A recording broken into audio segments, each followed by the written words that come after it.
Great collide atau tabrakan besar akan menimbulkan great fracture. Akan ada tabrakan besar yang akan membuat dunia patah dua. Dua tabrakan ini adalah tabrakan yang dilakukan oleh dua kekuatan negara besar, Amerika versus Tiongkok. Keduanya punya dua sistem pemerintahan berbeda, punya dua sistem keuangan berbeda, keduanya punya sistem teknologi berbeda. Kedepan akan makin kencang keduanya bertarung karena salah satu pasti tidak mau menggunakan sistem yang lain. Salah satu harus kalah atau salah satu harus menang. Inilah yang saya sukai dari Tiongkok, melawan hegemoni barat dengan membuat sistem sendiri, dan inilah yang saya tidak sukai dari pejabat yang tidak paham di 70 negara yang ikut-ikutan Tiongkok. Mengapa tidak tiru Tiongkok, yaitu melawan hegemoni? Oh lupa, banyak negara tidak lengkap aset negaranya. Apa itu aset negara? Posisi geografis negara tersebut, sumber kekayaan alam negara tersebut, pastinya mindset pejabat dan bangsa tersebut juga tidak siap. Letak geografi yang tidak menguntungkan, sumber daya alam terbatas, namun mindset manusianya canggih seperti Swiss, Finlandia,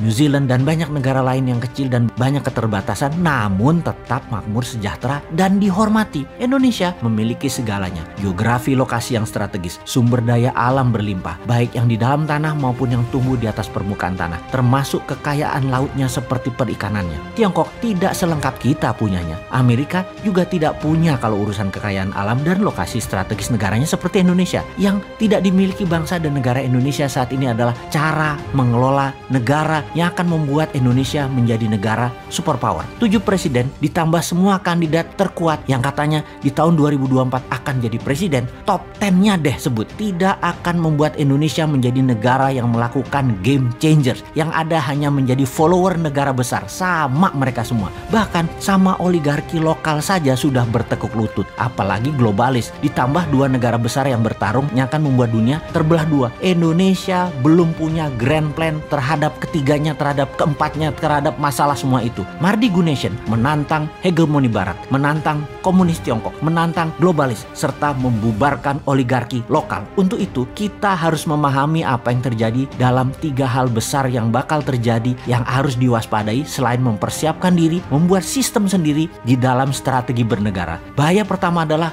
globalis tetap bermain mengganggu kenyamanan masyarakat sampai kita semua pakai sistem mereka dan bergantung pada mereka. Salah satunya adalah currency mereka, sistem database mereka, yaitu sosial media dan teknologi mereka. Setelah serangan menggunakan biological weapon COVID-19 mulai berakhir, mulai mereda, vaksin, vitamin, obat-obatan, pharmaceutical telah menjadi bisnis triliunan dolar dalam 2 tahun ini. Mereka meluncurkan Ebola tipe 10 berawal di Guinea, Afrika Barat, Februari 2021 ini. Penyebarannya dahsyat, cepat, dalam sekejap. Ebola tipe 10 ini adalah man-made disaster. Virus kembangan dari laboratorium. Memang sulit dipercaya bagi mereka yang sederhana cara berpikirnya. Apalagi yang sederhana itu populer sehingga bisa menjabat. Susah memahami semua itu kalau juga di lingkaran pejabat berpikirnya bagaimana jabatan ini bertahan selamanya. Tidak akan membuat rakyat selamat dari outbreak corona varian baru B117, juga dari kemungkinan Ebola tipe 10 ini jika pertahanan akan perang biologi masih berupa vaksin, bukan politik seperti kita teriakkan berpuluh-puluh kali. Ini political will, ini political strategi. Oke, sudahlah, kita tak usah memaksa. Libido politik terlalu besar, libido berkuasa terlalu besar. Partai mulai menggadang-gadang pemimpinnya. Partai merah, putih, biru, kuning mulai menggadang-gadang putrinya, anaknya, cucunya. Partai biru lah belah dua, dan kemungkinan yang diakui oleh pemerintah adalah partai yang membela pemerintahan sekarang. Nggak apa-apa. Kemudian partai oposisi pun terbelah, PKS dengan Gelora, semua dibelah deh pokoknya. Partai pendukung mulai bermain dua kaki, menjadikan incumbent 3 kali mungkin. Partai pendukung mulai main 2 kaki. Ada yang berpikir untuk incumbent 3 kali untuk dijadikan gacoan, tapi mereka dapat wakilnya. Atau tetap 2 kali 2024 main baru dengan pilihan formasi biru baru, gabung Gerindra.